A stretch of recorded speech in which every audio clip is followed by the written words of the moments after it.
Everyone, welcome back to my channel Logic Gainers. My name is Nida. तो आज की video में हम लोग कंटिन्यू करने वाले हैं अपना चैप्टर नंबर 2 क्लास 6 साइंस का, जो कि है कंपोनेंट्स ऑफ फूड। लास्ट वाली जो हमारी वीडियो थी उसमें हमने कवर किया था कि हमारी जो बॉडी होती है उसमें कौन कौन से न्यूट्रिएंट्स की रिक्वायरमेंट होती है, एंड इसके अलावा जो हमारे फूड आइटम्स होते हैं उनमें कौन कौन से न्यूट्रिएंट्स अवेलेबल होते हैं, वो भले ही हम कोई से भी रीजन में रह रहे हो। इसके अलावा हमने डिफरेंट टाइप्स के टेस्ट पढ़े थे कि हम कार्बोहाइड्रेट का टेस्ट कैसे करेंगे, प्रोटीन का टेस्ट कैसे करेंगे, और इसके अलावा फैट्स का टेस्ट कैसे करेंगे कोई भी फूड आइटम में। ठीक है, तो आज हम कंटिन्यू करने वाले हैं what do various nutrients do for our body. देखिए, हम लोग ये चीज़ तो पढ़ चुके हैं कि भाई हमारे जो फूड आइटम्स होते हैं उसमें अलग अलग टाइप्स के न्यूट्रिएंट्स होते हैं, बट ये न्यूट्रिएंट्स क्यों चाहिए हमें, हमारी बॉडी को इनकी क्या रिक्वायरमेंट है जिसकी वजह से हम इन न्यूट्रिएंट्स को इतनी ज़्यादा इंपॉर्टेंस दे रहे हैं। ठीक है, तो हम सबसे पहले बात कर लेते हैं कार्बोहाइड्रेट की। जो कार्बोहाइड्रेट होता है ये हमें इसलिए सबसे ज़्यादा चाहिए होता है क्योंकि ये हमें एनर्जी देता है। तो हमारी जो बॉडी होती है, जब भी हम कोई काम करते हैं, हमें जब भूख लग जाती है तो क्या होता है, भूख लगती है ना, तो एकदम एनर्जी डाउन हो जाती है। क्यों? क्योंकि उस टाइम पर हमारी बॉडी को एनर्जी चाहिए होती है। तो एनर्जी नॉर्मली हमें किससे मिलती है, जो भी फूड आइटम्स में कार्बोहाइड्रेट होता है उससे हमें ज़्यादा से ज़्यादा एनर्जी मिलती है। तो इसीलिए कहा भी जाता है कि जो छोटे बच्चे होते हैं या तो फिर जो ऐसे एडल्ट होते हैं जहाँ पर बहुत ज़्यादा एनर्जी की रिक्वायरमेंट होती है उनके काम में, तो वो लोगों को ज़्यादा से ज़्यादा कार्बोहाइड्रेट कंज्यूम करना चाहिए अपने फूड में। तो कार्बोहाइड्रेट नॉर्मली हम बात कर हो गई हमारी बात ये कि carbohydrate mainly provide energy to our body. ठीक है, प्रोटीन्स की बात करें तो प्रोटीन जो होता है are needed for the growth and repair of our body. Proteins are often called body building food. जो प्रोटीन होता है इसको हम बॉडी बिल्डिंग फूड भी कहते हैं। वाई? बिकॉज ये हमारी बॉडी को बिल्ड करता है और ग्रोथ देता है हमारी बॉडी को। अगर बाई चांस हमारी बॉडी में कोई भी अंदर कोई डैमेज हो जाता है या फिर कोई भी हमारी बॉडी में कहीं पर भी रिपेयर की रिक्वायरमेंट होती है तो ये हमारी बॉडी को बहुत अच्छे से रिपेयर भी कर देता है। ठीक है, तो इसीलिए प्रोटीन हमारी बॉडी में भी बहुत अच्छे से इसकी ज़रूरत होती है और हमें हमेशा अपने फूड में इसको शामिल करना चाहिए। इसीलिए आपने देखा भी होगा जो लोग जिम वगैरह जाते हैं ज़्यादातर, तो वो अपने खाने में प्रोटीन बहुत ज़्यादा रखते हैं। चिकन खाते हैं वो लोग, है ना, नॉनवेज ज़्यादातर वो लोग कंज्यूम करते हैं। क्यों? क्योंकि उनको उसमें प्रोटीन बहुत होता है। एग खाते हैं, उसमें भी प्रोटीन होता है। इसके अलावा सैलड हो गई और जितनी भी पनीर वगैरह होता है, ये सब चीज़ें बहुत ज़्यादा खाते हैं। क्यों? क्योंकि इन सब में प्रोटीन होता है और उनको अपनी बॉडी बिल्ड करना होती है, इसीलिए वहाँ पर भी प्रोटीन की रिक्वायरमेंट होती है। छोटे बच्चों को भी ज़्यादा से ज़्यादा हमें प्रोटीन जो खाने होते हैं उनको खिलाने चाहिए, क्योंकि छोटे बच्चों की जो बॉडी होती है वो भी क्या होती है, बिल्ड कर रही होती है, तो अच्छे से बिल्ड करेगी, इसीलिए प्रोटीन उनके खाने में भी ज़्यादा से ज़्यादा होना चाहिए। नेक्स्ट हमारा होता है वाइटामिन। वाइटामिन जो है हमारे, ये हमें सबसे ज़्यादा रिक्वायरमेंट इसलिए भी होती है क्योंकि vitamins help in protecting our body against diseases. देखो, सबसे बड़ी चीज़ क्या है कि हमारी बॉडी हेल्दी रहे, है ना। तो जब भी हम लोग, एनर्जी तो चाहिए भाई, बॉडी बिल्ड भी करनी है, लेकिन हेल्दी रहना भी तो हमें ज़रूरी है। तो अगर हमारे अंदर कोई भी डिसीज़ होती है वो क्यों होती है, due to lack of vitamin. जो भी हम अगर हमारी बॉडी में कोई भी विटामिन की कमी हो जाती है तो उस कमी की वजह से कोई ना कोई डिसीज़ हो जाती है। तो इसीलिए विटामिन्स की जो कहते हैं कि ये प्रोटेक्ट करता है हमारी बॉडी को कोई भी बीमारियों से। जैसे विटामिन ए हो गया, ठीक है, उससे नाइट ब्लाइंडनेस हो जाती है। विटामिन सी हो गया, उससे स्कर्वी हो जाता है। विटामिन डी हो गया, उससे रिकट हो जाता है। तो ये सारी चीज़ें, विटामिन के हो गया, तो अलग अलग विटामिन्स होते हैं और उनकी जो जितने भी विटामिन्स होते हैं हमारी बॉडी में अलग अलग तरीके की फंक्शनिंग के लिए रिक्वायरमेंट होती है। ठीक है, तो इसीलिए हम बोलते हैं कि जहाँ पर हमें कार्बोहाइड्रेट चाहिए, प्रोटीन चाहिए, बाकी दूसरे न्यूट्रिएंट चाहिए, तो उसी तरीके से हमें विटामिन्स की भी बहुत ज़्यादा रिक्वायरमेंट होती है हमारे खाने के अंदर। ठीक है, अब हम बात कर लेते हैं फैट्स की, मिनरल्स की एंड वेज की। Also provide us energy. जो फैट होता है वो भी हमें एनर्जी प्रोवाइड करता है, बट हम लोग प्रेफर करते हैं carbohydrate as compared to fats. क्यों? क्योंकि जो फैट्स जो होता है हमारी बॉडी में, अगर वो ज़्यादा हो जाता है, अगर हम क्वांटिटी में उसको कंज्यूम करते हैं तो वो कोलेस्ट्रॉल के फॉर्म में हमारी बॉडी में इकट्ठा होने लगता है। ठीक है, तो जो फैट होता है वो हमारे बॉडी के लिए अच्छा नहीं होता, तो इसीलिए हम फैट को अवॉइड करते हैं और वैसे तो जो फैट होता है वो कार्बोहाइड्रेट से ज़्यादा एनर्जी देता है, लेकिन फिर भी हम क्योंकि कोलेस्ट्रॉल बढ़ाता है तो उसकी वजह से हम फैट को अवॉइड ही करते हैं। अगर एनर्जी की रिक्वायरमेंट है तो कार्ब्स से जो कार्बोहाइड्रेट्स होते हैं उससे ही हमें लेनी चाहिए। नेक्स्ट हो गया हमारा डाइटरी फाइबर्स। जो हमारा डाइटरी फाइबर होता है इसको हम रफेज भी बोलते हैं, और जो रफेज जो होता है वैसे तो ये हमें कोई हमारी बॉडी को कोई न्यूट्रिएंट्स प्रोवाइड नहीं कर रहा है, हम ऐसे तो कुछ नहीं होता, लेकिन रफेज हमारी बॉडी में फिर भी रिक्वायरमेंट होती है। क्यों? क्योंकि this helps our body to get rid of undigested food. ठीक है, तो इसमें क्या होता है कि हमारी जो बॉडी होती है उसमें जब ऐसा भी फूड होता है, बाकी सब तो फूड जो डाइजेस्ट हो जाता है वो तो हमारी बॉडी में चला जाता है, लेकिन ऐसा जो फूड होता है जो कि अनडाइजेस्टेड होता है तो उसको क्या करता है हमारे बॉडी से बाहर निकालने में ये हेल्प करता है। इसीलिए डाइटरी फाइबर जिसको हम रफेज बोलते हैं वो भी उसकी भी बहुत ज़्यादा रिक्वायरमेंट होती है। नेक्स्ट हम वाटर की बात कर लेते हैं। तो वाटर भी हमें जितना खाना जितना फूड इम्पॉर्टेंट होता है उतना ही वाटर भी हमारी बॉडी में रिक्वायरमेंट होती है। क्यों? क्योंकि जो वाटर होता है उसकी भी यही उसमें क्वालिटी है कि helps our body to absorb nutrients from food. जो खाना होता है ना, खाने के अंदर जो भी न्यूट्रिएंट्स होते हैं उसको एब्जॉर्ब करने के लिए किसकी रिक्वायरमेंट होती है? पानी की। इसीलिए हमारा जो खाना होता है, खाने के साथ साथ हमें वाटर की भी उतनी ही रिक्वायरमेंट होती है, क्योंकि बिना पानी के जो खाने के अंदर जो भी न्यूट्रिएंट्स हैं वो एब्जॉर्ब नहीं हो पाएंगे। ठीक है, इसके अलावा जो भी हमारे अंदर ऐसी चीज़ें होती हैं जो कि हमें बॉडी से बाहर निकालनी, जो भी गंदगी है वो भी हमें बाहर निकालनी है, तो वो भी किसके थ्रू निकलती है? वाटर के थ्रू। जैसे यूरिन होता है, यूरिन के थ्रू बाहर निकल जाती है।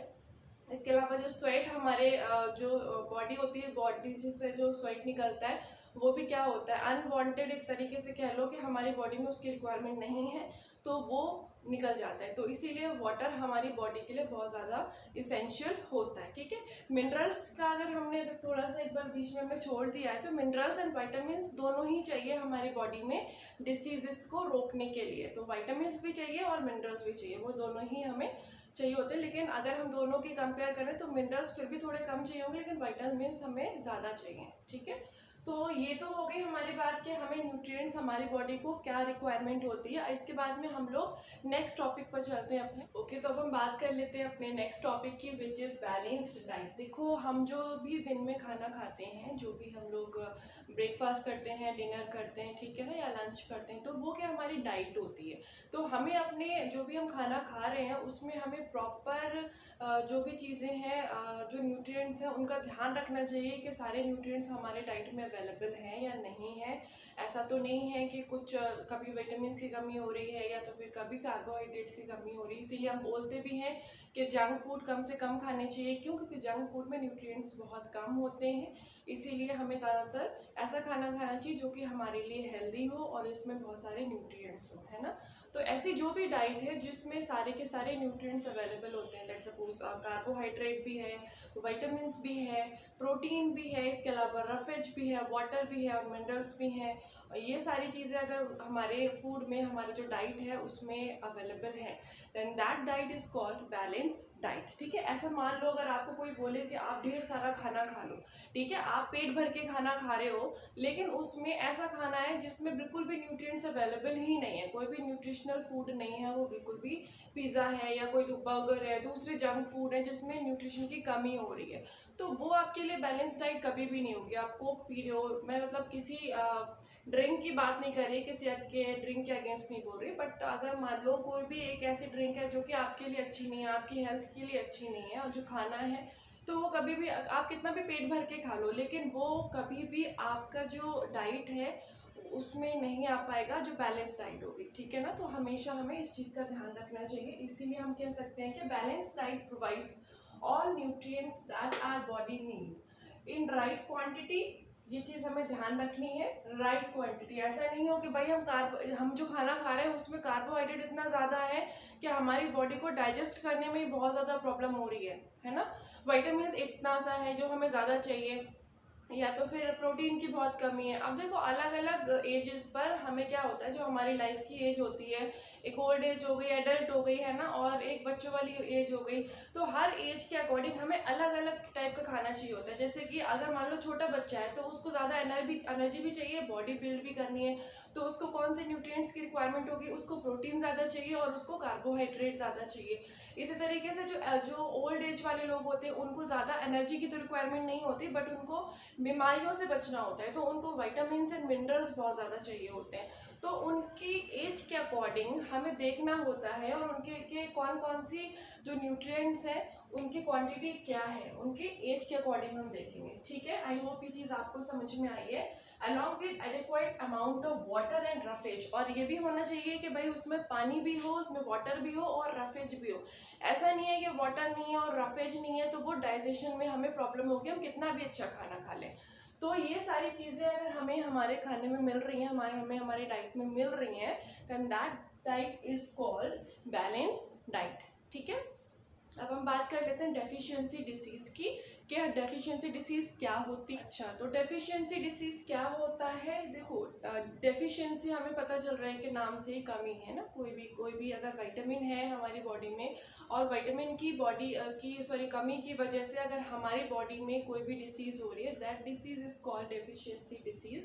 देखो कभी कभी क्या होता है, हम लोग बहुत खाना खाते हैं, आपने देखा होगा कोई लोग बहुत सारा खाना खाते हैं, अच्छे से खाना खाते हैं, फिर भी उनके अंदर कभी क्या होता है, आई साइड उनकी वीक हो जाती है ना, या तो फिर क्या होता है कि उनकी बॉडी में ब्लड की कमी हो जाती है, या फिर कैल्शियम की कमी हो जाती है, या तो फिर किसी दूसरे मिनरल या फिर विटामिन की कमी हो जाती है। ऐसा क्यों होता है, क्योंकि वो क्या करते हैं कि काफ़ी लंबे टाइम तक कोई जिस भी विटामिन की वजह से उनकी बॉडी में बीमारी हुई है वो विटामिन को अवॉइड करते हैं। लेट सपोज उनकी बॉडी में कैल्शियम की कमी हो गई है ना, बॉडी में कैल्शियम की कमी हो गई है, तो उन्होंने अपने फूड में, अपने जो डाइट है उसमें काफ़ी लंबे टाइम तक कैल्शियम को या फिर खाया नहीं है, या फिर बहुत कम अमाउंट में खाया है, कंज्यूम किया है। इसकी वजह से उनकी बॉडी में जितनी कैल्शियम पहुंचनी चाहिए वो नहीं पहुंची, और उसकी वजह से उनकी बॉडी में डिसीज़ हो जाती है। अब इसमें एक बस ये मेन चीज़ है कि लॉन्ग पीरियड, ठीक है ना, ऐसा नहीं होता कि आपने आज की डाइट में कैल्शियम नहीं खाया तो फिर आपको कैल्शियम की वजह से कोई बीमारी हो जाएगी, ऐसा नहीं है। इसमें एक लॉन्ग पीरियड तक अगर हम उसको अवॉइड करते हैं कोई भी विटामिन या फिर मिनरल को, तो उसकी वजह से एक बीमारी हमारी बॉडी में आ जाती है, एक डिसीज़ आ जाती है, उसी को ही हम क्या बोलते हैं, डेफिशिएंसी डिसीज़ बोलते हैं। ये जैसे अलग अलग होता है। ओके, तो यहाँ पर कुछ डिसीजेज हैं जिसके बारे में हम बात कर लेते हैं, जो कि हमारे विटामिन या मिनरल्स की वजह से होती हैं। कुछ कॉमन डिसीजेज हैं, ठीक है ना, वैसे तो बहुत सारे विटामिन होते हैं और उनकी वजह से बहुत अलग अलग बीमारियाँ होती हैं, बट यहाँ पर जो कॉमन है, जो आपकी एनसीईआरटी की बुक में भी दे रखी है, उसको हम डिस्कस कर लेते हैं। तो फर्स्ट है हमारा विटामिन ए। जो विटामिन ए होता है, अगर हमारी बॉडी में विटामिन ए की कमी हो जाती है तो उसकी वजह से क्या होता है, लॉस ऑफ विजन हो जाता है, या फिर नाइट ब्लाइंडनेस हो जाती है। नाइट ब्लाइंडनेस जैसे ही सनसेट होगा उसके बाद में नॉर्मली तो हमें थोड़ा बहुत दिखाई तो देता है ना अगर लाइट नहीं होती, लेकिन इसमें क्या होता है, दिखाई देना बिल्कुल बंद कर जाता है, या तो फिर पार्शियली दिखाई देना बंद हो जाता है, तो या तो फिर थोड़ा बहुत हमें क्या होता है, हमारी आई साइट पर इसका इफेक्ट पड़ता है। तो ये सारी की सारी विटामिन ए की वजह से होती है, जिसको हम बोलते हैं लॉस ऑफ विजन, इस डिसीज का नाम है। विटामिन B1 की वजह से बेरी डिसीज होती है। बेरी डिसीज में क्या होता है, हमारे जो मसल्स हैं वो काफ़ी ज़्यादा वीक हो जाती हैं, ठीक है, तो ये बेरी हो गया। विटामिन सी है, सी की वजह से स्कर्वी होता है। स्कर्वी में नॉर्मली क्या होता है कि जो हमारे गम्स है, आपने देखा होगा गम्स में कभी कभी ब्लीडिंग होना स्टार्ट हो जाती है, और तो वो सारी चीज़ें स्टार्ट हो जाती हैं, तो इसीलिए हमारे जो बोन्स हैं वो भी काफ़ी ज़्यादा इसमें जो वीक हो जाती हैं, ठीक है, तो ये विटामिन सी की कमी की वजह से होता है। विटामिन डी में क्या होता है, बोन्स हमारी थोड़ी सॉफ्ट हो जाती हैं, और ये बीमारी को हम क्या बोलते हैं, रिकेट बोलते हैं। ये रिकेट बहुत ही कह लो कि डेंजरस बीमारी होती है, क्योंकि इसमें क्या होता है, जब हमारी जो बोन्स हैं वो सॉफ्ट हो जाती हैं तो बेंड होना स्टार्ट हो जाती हैं, कहीं से भी बेंड हो जाती हैं, तो हमारे लिए बहुत ज़्यादा खतरा पैदा हो जाता है हमारी बॉडी के लिए, ठीक है ना, तो ये भी एक बहुत ही डेंजरस बीमारी होती है रिकेट। आयरन जो होता है, आयरन हमारी बॉडी में अगर कमी हो जाती है, कहते हैं ना खून की कमी हो गई, तो नॉर्मल अगर भाषा में बात करें तो आयरन की अगर हमारी बॉडी में कमी हो जाती है तो उसकी वजह से कौन सी बीमारी होती है, एनीमिया होती है। एनीमिया में क्या होता है, चक्कर आना, थोड़ा डिजीनेस स्टार्ट हो जाती है, वीकनेस स्टार्ट हो जाती है, तो ये सब चीज़ आयरन की डिफिशियंसी की वजह से होती है। कैल्शियम में क्या होगा कि कैल्शियम अगर हमारी बॉडी में कम हो जाता है तो कभी कभी आपने देखा होगा बहुत सारे लोग स्लेट पेंसिल वगैरह खाने लगते हैं, चौक खाने लगते हैं। तो क्यों? क्योंकि उनकी वजह में उनकी जो बॉडी है उसमें कैल्शियम की कमी होना स्टार्ट हो जाती है और इसमें बोन एंड टूथ डिके। तो ये वही है क्या, बॉडी को तो कैल्शियम चाहिए, तो वो क्या है ना, बाहर के सोर्सेज से कैल्शियम लेने की को सोचता है, जैसे कि जो चौक वगैरह होती है ना, इसीलिए ज़्यादा पसंद आने लगती है उन लोगों को, क्योंकि उसमें भी कैल्शियम होता है। तो दूसरे सोर्सेस जिसमें कैल्शियम होता है वो हमें अट्रैक्ट करने लगते हैं। तो इस केस में वही है कि बोन और जो हमारे टूथ हैं, जिसके आपने देखा होगा दांत भी जल्दी जल्दी टूटने लगते हैं, कभी इधर से कभी उसमें कैविटी ज़्यादा हो जाती है, तो वो किस वजह से होती है? कैल्शियम की कमी की वजह से ही होती है। ठीक है। इसके बाद में हम बात करते हैं लास्ट जो हमारा मिनरल है आयोडीन। आयोडीन की कमी की वजह से गोइटर एक डिसीज़ है। इसमें क्या होता है, जो हमारा यहाँ पर जो ग्लैंड होता है नेक में, तो ये स्वॉलन होने लगता है, फूलने लगता है, तो एकदम यहाँ पे इतना मोटा सा हो जाता है जिनको ये गोइटर होता है। कभी छोटा होता है, कभी किसी के बहुत बड़ा सा हो जाता है, पूरा यहाँ पर उसके अच्छे से स्वॉलन हो जाती है। तो ये किसकी वजह से होती है? ये आयोडीन की कमी की वजह से होती है। तो ये कुछ कॉमन है डिसीजेस जो कि हमने कवर कर लिए हैं इस टॉपिक में। तो फिलहाल इसके साथ ही जो हमारा चैप्टर है वो तो अभी फिनिश होता है, और इसके साथ हम मिलते हैं अपनी नेक्स्ट वीडियो में विद अ न्यू चैप्टर। ये आपको वीडियो कैसी लगी प्लीज़ आप मुझे कमेंट बॉक्स में कमेंट करके ज़रूर बताइएगा। अगर अच्छी लगी हो तो अपने फ्रेंड्स के साथ में और रिलेटिव्स के साथ में इसको शेयर करिए, और अगर अभी तक आपने चैनल को सब्सक्राइब नहीं किया है तो प्लीज़ सब्सक्राइब ज़रूर कर देना, लाइक कर दीजिएगा। ठीक है, ओके, मिलते हैं अपने नेक्स्ट वीडियो में। Till the time, bye, take care.